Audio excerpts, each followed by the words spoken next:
Hello दोस्तों, मैं Mahendra sir mono classes के यूट्यूब चैनल पे आप सभी का स्वागत करता हूं। हम लोगों की जो जीएस में जो साइंस का टॉपिक चल रहा था साइटोलॉजी, उस चीज़ को हम लोग कंटिन्यू आगे करते अगला लेक्चर स्टार्ट करते हैं। इससे पहले जो पुरानी सभी वीडियो थी वो जाकर लिंकेज करके पढ़िएगा, क्योंकि बिना लिंकेज के वह टॉपिक आपको समझ में थोड़ा कम आएगा। जो नए व्यूअर्स हैं वो प्लीज़ ध्यान दीजिएगा इस चीज़ को। दूसरी बात यहाँ पे इम्पोर्टेंट ये है कि अगर हमारी वीडियो को आप बार बार अगर पढ़ते हैं तो चीज़ें एकदम क्लियर हो जाती हैं।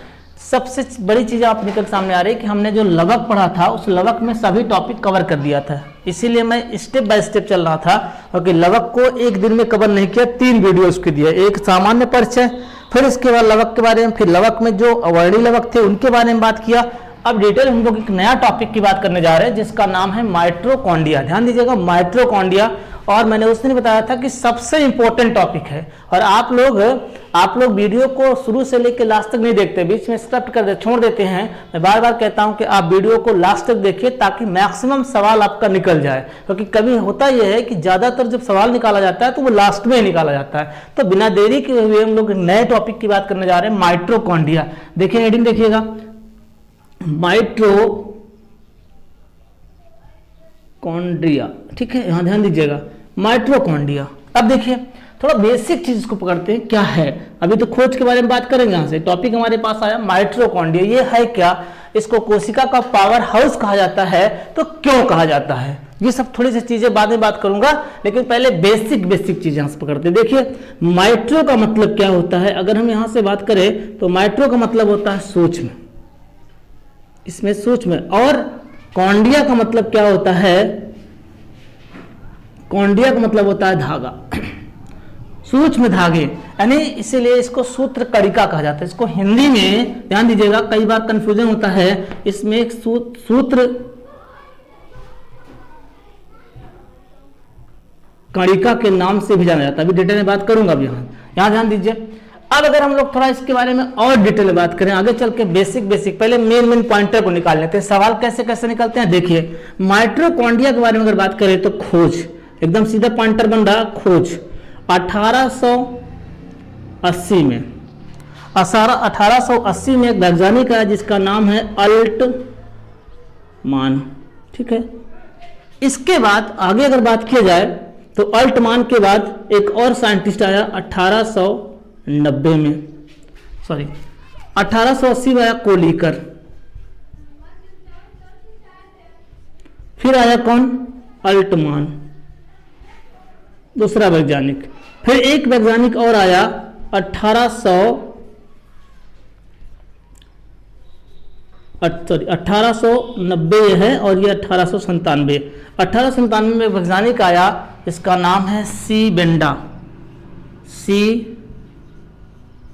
बेंडा। इसको सी का मतलब यहाँ पे कार्ल बेंडा, याद रखिएगा, कई बार फुल फॉर्म पूछता, कार्ल बेंडा।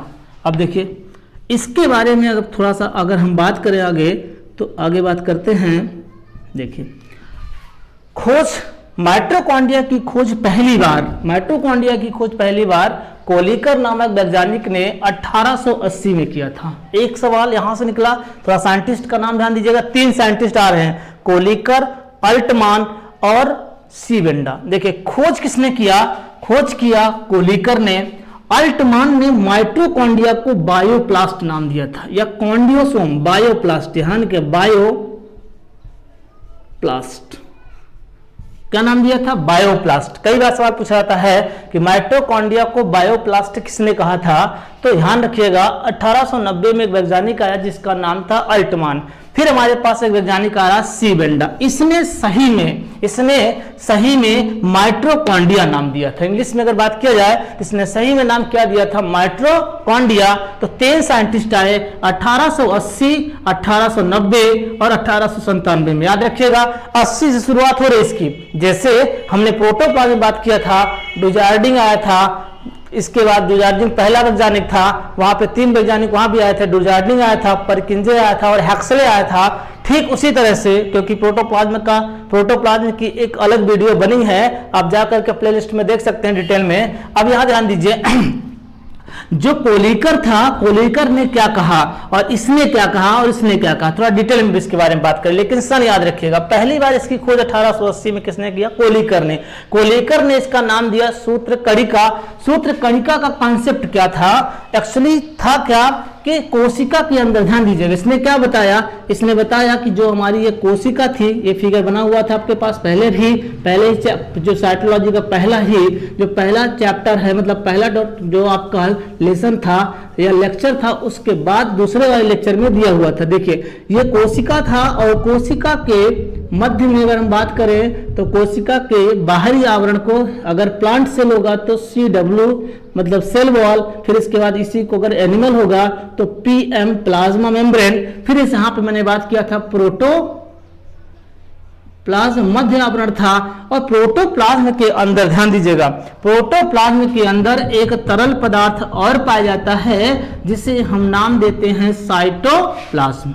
साइटोप्लाज्म डिटेल में बात करूंगा, साइटोप्लाज्म। इस साइटोप्लाज्म के अंदर कुछ धागे, कुछ माला नुमा यानी सूक्ष्म धागे यानी सूक्ष्म कणिका नुमा, कणिका का मतलब यहां पे है कि अगर हम बात करें इसको तो ये इस तरह से, ठीक है, ध्यान दीजिएगा, ये है। इसमें अगर बात किया जाए तो इस तरह की कुछ क्या पाई गई? संरचना पाई गई जिसका नाम दिया सूक्ष्म कणिका, इसका नाम दिया गया सूक्ष्म कणिका। और अगर हम आगे बात करें तो यहां से फिर हमारे पास टॉपिक निकलता है कि सूक्ष्म कणिका क्या है। ध्यान दीजिए, इसको मैं डिटेल में बात करने जा रहा हूं। तो ये जो था इस तरह के फिंगर लाइक स्ट्रक्चर, देखिए इसको और डिटेल में बना दे रहा हूं आपको, इस चीज को मैं और डिटेल में बनाने की कोशिश कर रहा हूं, आप समझिएगा, क्योंकि फिगर ही काम आने वाला। अगर इसको मैं फिर से बनाऊं तो यहां ध्यान दीजिए, इस तरह से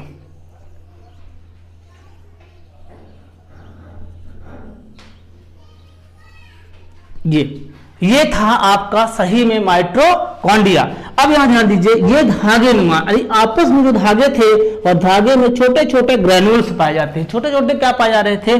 कण पाया, छिद्र, इस तरह से छोटे छोटे क्या पाए? स्पोर्स से या इस तरह से गड्ढे नुमा संरचना पाई जा रही थी, इसको ग्रेनम भी कहा जाता है, आगे बात करूंगा। लेकिन यहां से ध्यान दीजिएगा, इस तरह से कुछ क्या पाई गई? संरचना। इसका नाम पहली बार इसकी जब खोज किया तो कोलिकर ने कहा कि ये साइटोप्लाज्म के अंदर, साइटोप्लाज्म समझिएगा, साइटोप्लाज्म के अंदर एक सूक्ष्म धागे नुमा संरचना पाई जाती है, ठीक है, जिसको सूक्ष्म कणिका के नाम से जाना जाता है। क्या नाम दिया? सूक्ष्म कणिका के नाम से।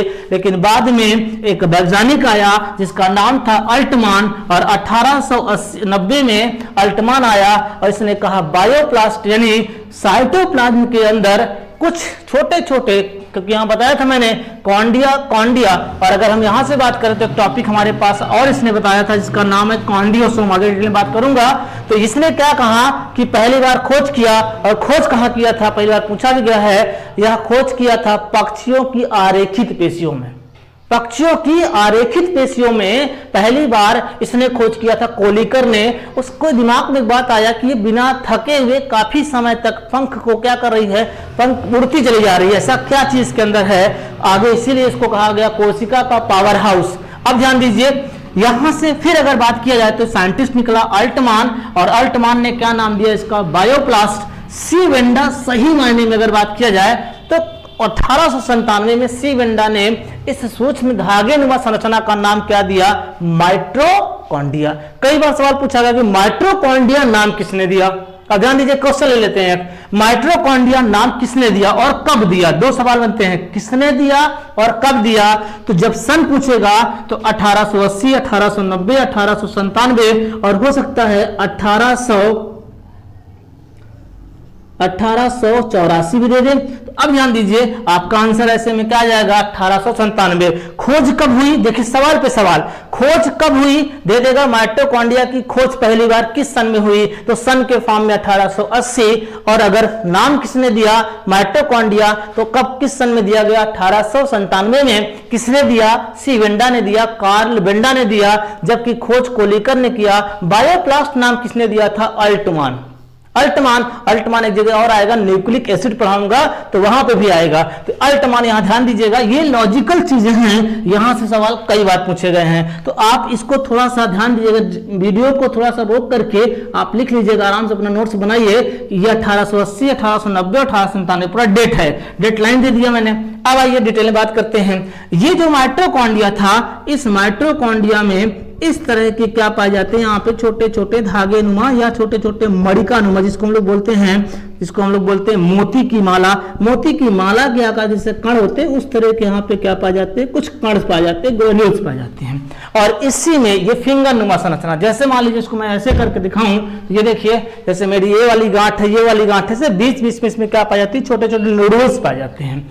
और इसी नोडल्स में खाद्य पदार्थ का ऑक्सीकरण होता है, और खाद्य पदार्थ का ऑक्सीकरण होने के कारण ये खाद्य पदार्थ में ऊर्जा को ऑक्सीकृत करके ऊर्जा को क्या करता है, संचित करता है। अब यहां देखिए साइंटिस्ट को हटा दिया मैंने। फिर इसके बारे में अगर हम लोग बात करें तो और क्या क्या नाम से जाना जाता है, देखिए माइटोकॉन्ड्रिया के नाम ध्यान दीजिए, इसे और किस नाम जाना। पहला चीज, माइटोकॉन्ड्रिया को कोशिका का पावर हाउस,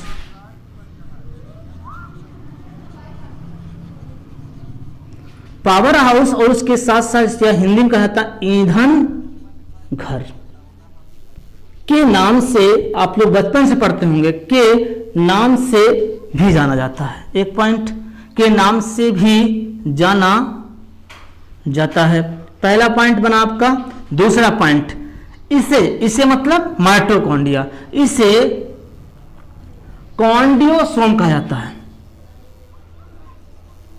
कॉन्डियोसोम, सोम का मतलब होता है बॉडी, इसे कॉन्डियोसोम। कॉन्डियोसोम का मतलब बताया, कॉन्डियो का मतलब बताया मैंने धागा, यानी धागे नुमा एक बॉडी पाई जाती है, इस कारण से इसको कॉन्डियोसोम। कई बार पूछा गया है कि माइटोकॉन्ड्रिया को और किस नाम से जाना जाता है, और किस नाम जाना जाता है, तो ध्यान दीजिएगा, नाम आपके पास आएगा कॉन्डियोसोम। ये क्वेश्चन मैं लास्ट में कराऊंगा भी। तो कॉन्डियोसोम के नाम से भी जाना जाता है, नाम से भी जाना जाता है। दूसरा पॉइंट बन चुका आपका। तीसरा पॉइंट सबसे इंपॉर्टेंट है, तीसरा पॉइंट इसके नीचे अगर हम चले तो तीसरे पॉइंट पे अगर हम बात करें तो माइटोकॉन्ड्रिया को क्रैब चक्र का, ध्यान दीजिएगा, जो क्रैब चक्र होता है डिटेल में बात करूंगा, लेकिन यहां देखिए पहले पॉइंट समझिएगा, इसे क्रैब चक्र का केंद्र कहा जाता है, centre of Krebs cycle, centre of Krebs cycle. Mitochondria को क्रैब चक्र का क्या कहा जाता है, केंद्र भी कहा जाता है, केंद्र भी कहा जाता है, याद रखिएगा। तो 3 पॉइंट निकला, पावर हाउस, कॉन्डियोसोम और क्रैब चक्र का सेंटर। सेंटर क्रैब चक्र की बात कर रहा हूं, अभी डिटेल में बात कर रहा हूं, क्योंकि क्रैब चक्र की प्रक्रिया होती है, ऑक्सीकरण की प्रक्रिया होती है, और इसी कारण से अगर बात किया जाए तो यहां पे ऊर्जा संचित होता है। क्या माइटोकॉन्ड्रिया अपने आप ऊर्जा संचित करता है, कोई ना कोई प्रक्रिया होती है, और वो जो प्रक्रिया हो रही है, वो जो प्रक्रिया होती है, उस प्रक्रिया को कहा जाता है क्रैब चक्र। डिटेल में बात करूंगा, यहां से इसको मैं मिटा रहा हूं आगे। अगला पॉइंट देखिए, पॉइंटर समझते चलिए, अपने आप ही चीजें क्लियर हो जाएंगी। पॉइंटर पे अगर हम बात करें तो अगर आगे हम यहां से बात करें तो एक पॉइंट फिर मैं यहां से बना सकते हैं, इसे ध्यान दीजिएगा, इसे ऑक्सी श्वसन का केंद्र कहा जाता है, याद रखिएगा, ऑक्सी श्वसन, एरोबिक रिस्पायरेशन, इंग्लिश कहा था एरोबिक रिस्पायरेशन, एनारोबिक का मतलब होता है अनाक्सी श्वसन, एरोबिक रिस्पायरेशन, ऑक्सी श्वसन का केंद्र भी कहा जाता है, केंद्र भी कहा जाता है, ठीक है, याद रखिएगा। तो 3-4 नाम निकल चुके, पावर हाउस, अभी डिटेल बात करूंगा फिर आगे। अब अगर हम आगे बात करें तो उस ऑक्सी श्वसन का केंद्र कहा जाता है।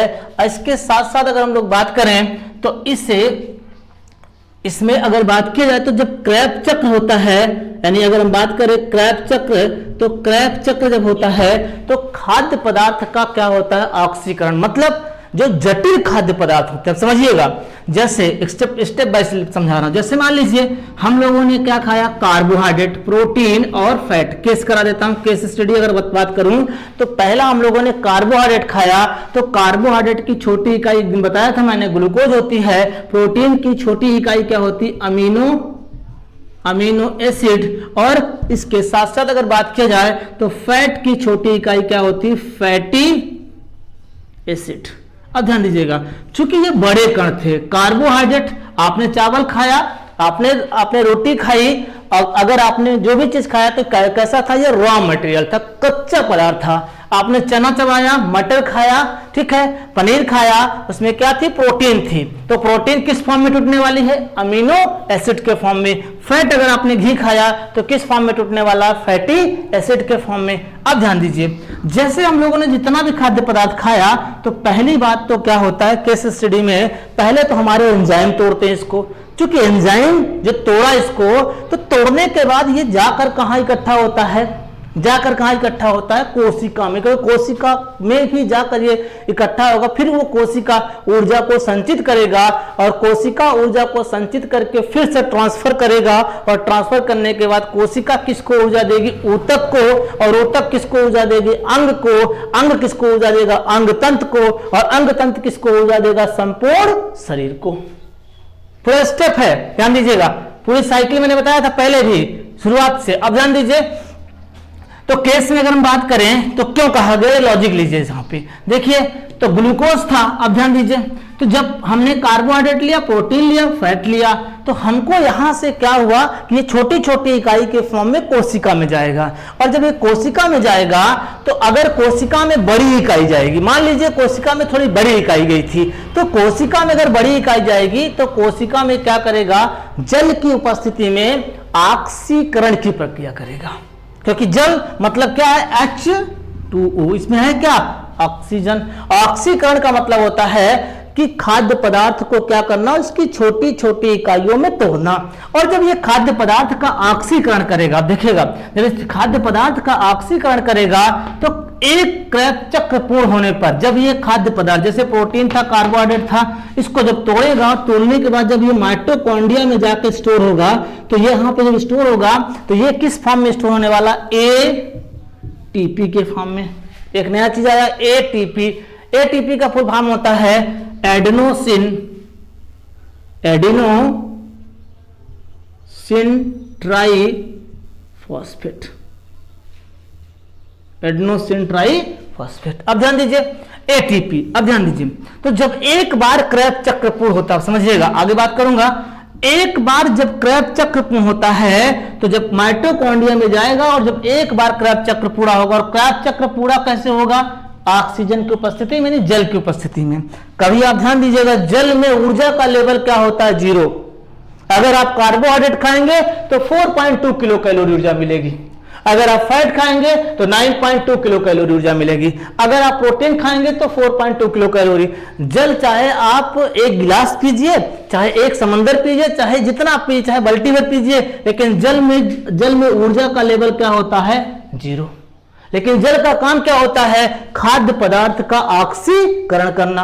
और जब खाद्य पदार्थ का यह ऑक्सीकरण करेगा, तो ऑक्सीकरण करने का मतलब कार्बोहाइड्रेट को किस में तोड़ देगा, ग्लूकोज में, प्रोटीन को किस में तोड़ देगा, उसकी छोटी इकाई अमीनो एसिड में, और फैट को किस में तोड़ देगा, फैटी एसिड में। इसको छोटी छोटी इकाई में तोड़ेगा, फिर ये जब टूटेगा तो ऊर्जा के फॉर्म में कन्वर्ट होगा, और इस ऊर्जा को सेल ऊर्जा कहा जाता है। क्या कहा जाता है, सेल ऊर्जा। और ये किस फॉर्म में कन्वर्ट हो जाएगी, एटीपी के फॉर्म में। किस फॉर्म में, एटीपी के फॉर्म में। और यही एडीपी, एडेनोसिन ट्राइफॉस्फेट। तो जब एक बार ऑक्सीकरण की प्रक्रिया, इन सभी का जब ऑक्सीकरण की प्रक्रिया एक बार कोशिका में होगी, तो कितनी एटीपी ऊर्जा का निर्माण होता है, 38 एटीपी। ध्यान दीजिएगा, माइटोकॉन्ड्रिया और सेल दोनों की बात कर रहा हूं, क्योंकि 36 और 2 एटीपी एनारोबिक, दोनों मिलाकर कितना हो जाएगी, 38 एटीपी। अगर यहां से बात करें तो कितने एटीपी ऊर्जा का निर्माण करेगा, 38 एटीपी ऊर्जा का निर्माण होगा, 36 माइटोकॉन्ड्रिया में, और 2 एटीपी कहां पे, साइटोप्लाज्म में। 36 और 2 कितना हो गया, 38। तो अब यहां ध्यान दीजिए कि क्रैब चक्र पूर्ण होने में कितनी ऊर्जा रिलीज करेगा, जब एक क्रैब चक्र पूरा होगा तो कितनी ऊर्जा रिलीज करेगा, 38 एटीपी। और एक एटीपी बराबर कितनी होती ऊर्जा, पूछा गया सवाल है, एक एटीपी में कितनी ऊर्जा होती है, 7000 से लेकर के 8000 किलो कैलोरी, किलो कैलोरी, ठीक है, किलो कैलोरी। 7,000 से 8,000। एक एटीपी बराबर कितनी ऊर्जा होती? 7,000 से 8,000 किलो कैलोरी। अब आप सोचिए कितनी एटीपी ऊर्जा रिलीज करने जा रहे हैं? 38 एटीपी। अब माइटोकॉन्ड्रिया में कितनी ऊर्जा होगी? और ये करता क्या है आपातकालीन कंडीशन में। आपातकालीन कंडीशन में कैसे? जब हमने खाना खाया था, समझिएगा, जब हम लोग खाना खाते हैं, केस करा रहा हूं, जब हम लोग खाना खा चुकते हैं तो पानी पीते हैं, या हमने खाना जब खाया तो खाने के बाद कुछ समय के बाद, तो हम बाद में 3-4 घंटे बाद खाना खाते हैं, वो डाइजेशन सिस्टम का पार्ट होगा। आगे डिटेल में बात करूंगा कि आमाशय में जाकर खाद्य पदार्थ का डाइजेशन होता है, छोटी आंत में होता है, वो डिटेल में जब मैं पढ़ाऊंगा आपको बायोलॉजी वाले पोर्शन में पाचन तंत्र, तो वहां डिटेल में बात करूंगा। लेकिन यहाँ कोशिका समझिए, इसीलिए कोशिका के बारे में डिटेल में बात कर रहा हूं, क्योंकि जब आप छोटी इकाई समझ जाएंगे तो बड़ी इकाई को आपको दिक्कत नहीं होगी समझने में। अब देखिए, जैसे मान लीजिए जब हम लोग खाना, जैसे मान लीजिए आप दौड़ देते हैं, कुछ दिन दौड़ दिए या अचानक किसी दिन जिम कर दिए, दौड़ लिए, तो दौड़ने के बाद दूसरे दिन आपकी मांसपेशियों में दर्द होने लगता है। क्यों? क्योंकि वहां पे ऑक्सीकरण नहीं हो पाता, तो मांसपेशियों में लैक्टिक एसिड का निर्माण हो जाता है, जिसके कारण से मांसपेशियां हमारी क्या होती, दर्द करती हैं। लेकिन अगर आप लगातार काम करते रहेंगे तो माइटोकॉन्ड्रिया, जब आप पानी पीते हैं तो पानी, जैसे अब घर में अक्सर होता है या आपको भूख लगा हो या आपको ज्यादा मात्रा में जब ऊर्जा की कमी जाती है, जैसे आप पानी पीते हैं तो पानी पीने के बाद आपको ऐसा महसूस होता है कि हमको ऊर्जा मिल गई है, थोड़ा बहुत आपकी भूख मर जाती। क्यों? क्योंकि कोशिका में जल जाता है। जब कोशिका में जल जाएगा तो H2O जब जाएगा, तो H2O जब जाएगा तो H2O क्या करेगा? ऑक्सीकरण की प्रक्रिया करेगा, और ऑक्सीकरण की प्रक्रिया के दौरान ये कितने एटीपी ऊर्जा का निर्माण कर देगा? 38 एटीपी। और जब 38 एटीपी ऊर्जा का निर्माण किया तो फिर यह ऊर्जा क्या काम किया? यहां से रिलीज होगी एडेनोसिन डाइफॉस्फेट के फॉर्म, एडेनोसिन डाइफॉस्फेट के फॉर्म में, और ये पूरी कोशिका में जाकर मिल जाएगी। और फिर जब कोशिका को मिलेगी, और कोशिका से ऊर्जा कहां ट्रांसफर होने वाली है? कोशिका को मिलेगा, और कोशिका किसको दे देगा? ऊतक को। ऊतक किसको दे देगा? अंग को। और ये पूरी सीरीज चलेगी और हमारे शरीर थोड़ा ऊर्जा युक्त हो जाएगी। क्या हो जाएगी? ऊर्जा युक्त। या ऑक्सीजन हम क्यों लेते हैं? ऑक्सीजन श्वसन जरूरी क्यों है? क्योंकि ऑक्सीजन अगर हम नहीं लेंगे ना, तो हमारे शरीर में जो खाद्य पदार्थ होता है, जो अपशिष्ट खाद्य पदार्थ होते हैं, वो क्या होता है? उसका ऑक्सीकरण नहीं हो पाता। इसीलिए ऑक्सीजन जरूरी है हमारे लिए। जब हम लोग सांस लेते हैं सोते समय, तो सोते समय हमारा प्रोसेस जो होता है, हमको रक्त में ऑक्सीजन मिलती रहती है, जिससे खाद्य पदार्थ का प्रॉपर वे में क्या होता है? ऑक्सीकरण होता है। इस कारण से इसे क्या कहा जाता है? कोशिका का पावर हाउस या ईंधन घर, क्योंकि ये स्टोर ऊर्जा रखा रहता आपातकालीन कंडीशन में। जैसे 2 दिन 3 दिन हम व्रत रहते हैं, उपवास रहते हैं, नवरात्र आने वाला है, उपवास रहते हैं, तो ऐसे केसेस में ऊर्जा संचित रहती है। और ऊर्जा संचित रहने के बाद जब हम पानी पीते हैं तो ये करता क्या है? या पानी नहीं पीते, हम लोग सांस लेते हैं, तो सांस के साथ साथ ये क्या करता है? ऑक्सीकरण की प्रक्रिया करेगा और तुरंत हमको ऊर्जा देगा 38 एटीपी। इसी कारण से इसको कहा जाता है कोशिका का पावर हाउस। कोशिका का पावर हाउस क्यों? क्रैब चक्र क्यों सेंटर कहा गया? क्योंकि क्रैब चक्र की क्या हो रही? प्रक्रिया। और क्रैब चक्र एक ऐसी प्रक्रिया है जो कोशिका के अंदर हो रही है। अब ध्यान दीजिए, अगला पॉइंट लेते हैं यहां से, क्योंकि ये टॉपिक हम खत्म कर लेंगे। थोड़ा बड़ा जरूर होगा ये हमारा चैप्टर, मतलब थोड़ा सा लंबा हो सकता है वीडियो, 25-30 मिनट का होगा, लेकिन कोई दिक्कत नहीं, टॉपिक एक खत्म कर लिया जाए। देखिए, तो एक सवाल यहां से फिर निकला कि एक एटीपी में कितनी ऊर्जा होती है? 7,000 से लेकर के 8,000 किलो कैलोरी। अब आइए, तो ये चीज क्लियर हो गई। अब यहां से पकड़िएगा, माइटोकॉन्ड्रिया के बारे में अगर छोटा छोटा चीज और पकड़े, कई बार सवाल यहां से पूछा जाता है। तो माइटोकॉन्ड्रिया देखिए, मैंने बताया था जब प्रोकैरियोटिक कोशिका और यूकैरियोटिक कोशिका के बारे में बात किया था, अब जाकर ये प्रोकैरियोटिक यूकैरियोटिक कोशिका का डिफरेंट पढ़िएगा, तो मैंने बताया था कि प्रोकैरियोटिक कोशिका में माइटोकॉन्ड्रिया नहीं पाया जाता। प्रोकैरियोटिक कोशिका में माइटोकॉन्ड्रिया नहीं पाया जाता। इसका मतलब सीधी सी बात है, प्रोकैरियोटिक का मतलब क्या हो गया? नीली हरी शैवाल, बैक्टीरिया और वायरस, इन सभी में माइटोकॉन्ड्रिया नहीं पाया जाता। और यहां मैंने बताया था कि यहां पे फिर ऊर्जा कौन बनाता है? यहां पे ऊर्जा बनाता है मीजोसोम। इसीलिए मैंने बताया था कि यूकैरियोटिक कोशिका का ऑक्सीशोषण का केंद्र या यूकैरियोटिक कोशिका का पावर हाउस माइटोकॉन्ड्रिया कहा जाता है, जबकि प्रोकैरियोटिक कोशिका का पावर हाउस किसे कहा जाता है? मीजोसोम को। किसको कहा जाता है? मेसोसोम को। तो ये बातें यहां से निकल सामने आ गई। आगे अगर थोड़ी से और डिटेल में, जो कि कई बार एसएससी में सवाल पूछे गए हैं, अगर उसके बारे में थोड़ा डिटेल में बात किया जाए तो इसकी लाइफ साइकिल कितनी होती है? जीवन चक्र, जीवन चक्र इसका 5 से कितने दिन होता है?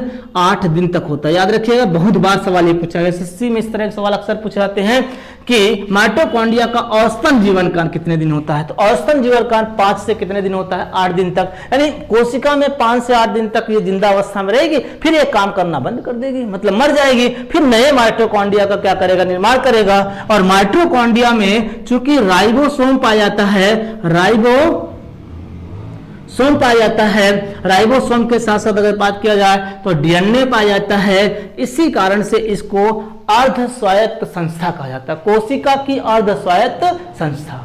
एक पॉइंट और पकड़िएगा, कोशिका की अर्ध स्वायत्त संस्था कई बार पूछा गया है। कोशिका की स्वायत्त संस्था लवक को कहा जाता है, वही पौधों में।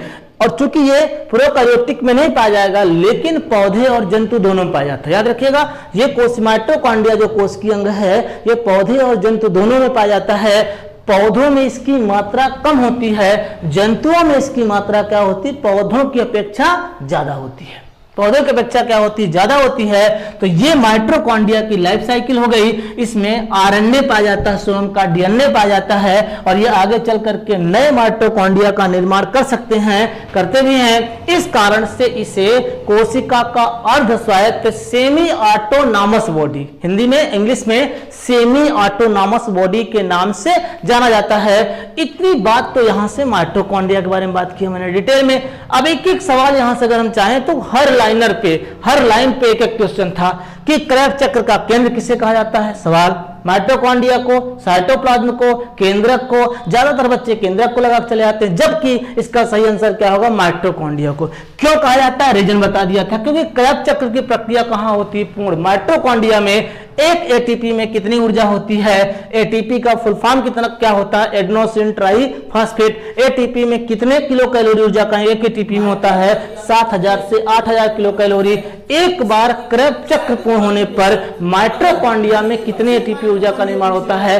38 एटीपी। साइटोप्लाज्म के साथ अगर ध्यान दीजिएगा, सिर्फ माइटोकॉन्ड्रिया पूछेगा तो आंसर फिर क्या लगा के आएंगे? 36 एटीपी। 2 एटीपी कहां ऑक्सीकरण हो रहा है? यहां पे। ठीक। एक लास्ट पॉइंट बच रहा है, उस पॉइंट को और समझ लेते हैं, क्योंकि ये माइटोकॉन्ड्रिया हमारा खत्म है, सबसे इंपॉर्टेंट टॉपिक है। अब देखिए माइटोकॉन्ड्रिया का मुख्य कार्य क्या होता है? बहुत बार सवाल पूछा गया है, लूसेंट वगैरह में जाकर देखेंगे आप, तो आप क्वेश्चन जब करेंगे आपको तो मिलेगा से। ध्यान दीजिए, माइटोकॉन्ड्रिया का मुख्य कार्य होता है खाद्य पदार्थ का ऑक्सीकरण करना। खाद्य पदार्थ का ऑक्सीकरण, और ऑक्सीकरण का मतलब बता दिया कि बड़ी इकाई को छोटी छोटी इकाई में क्या करना? तोड़ना। जैसे हमने बताया था कि जो चीज हमने खाया, अगर वो खाना खाया तो बड़ी इकाई थी, उसको अगर छोटी इकाई में तोड़ दिया गया तो कैटाबोलिज्म प्रोसेस होती है। और वह कैटाबोलिज्म प्रोसेस क्या कहलाती है? वह कैटाबोलिज्म जो होती है उसे कहा जाता है ऑक्सीकरण। तो इसका सबसे बड़ा काम है कि कार्बोहाइड्रेट, खासतौर पर फैट और प्रोटीन, इन सभी का क्या करता है? ये ऑक्सीकरण। एक शब्द में अगर हम कहें तो इसका मुख्य कार्य क्या होता है? बहुत बार सवाल पूछा गया है, मुख्य कार्य क्या होता है? एक एक टॉपिक में समझा रहा हूं ताकि कोई क्वेश्चन आपका बाहर ना निकल पाए। मुख्य कार्य क्या होता है? खाद्य पदार्थ का ऑक्सीकरण करना। खाद्य पदार्थ का ऑक्सीकरण करना, ऑक्सीकरण, यही मुख्य कार्य होता है। कई बार सवाल पूछा गया है। अब उसमें हो सकता है कार्बोहाइड्रेट का ऑक्सीकरण, फैट का ऑक्सीकरण, ठीक है। तो एक खाद्य पदार्थ में सब आ जाएंगे। और इसको क्या कहा जाता है? जब ये खाद्य पदार्थ का ऑक्सीकरण कर लेता है, छोटी छोटी इकाई के फॉर्म में तोड़ लेता है, तो ये कहलाता है, प्रोसेस कौन सी है? ये प्रोसेस कहलाती है आपकी कौन सी? Krebs cycle. तो ये था हमारा डिटेल में टॉपिक। हमने क्वेश्चन नहीं किया क्योंकि लॉज काफी बड़ा हो जाता, लेकिन क्वेश्चन निकला हुआ है। इसके बारे में अगर आगे बात किया तो कंप्लीट हमारा माइटोकॉन्ड्रिया हो गया। हम लोग अब अगला टॉपिक स्टार्ट करेंगे, ठीक है। अगर वीडियो अच्छी लगे तो कमेंट करिए, ठीक है। चैनल को सब्सक्राइब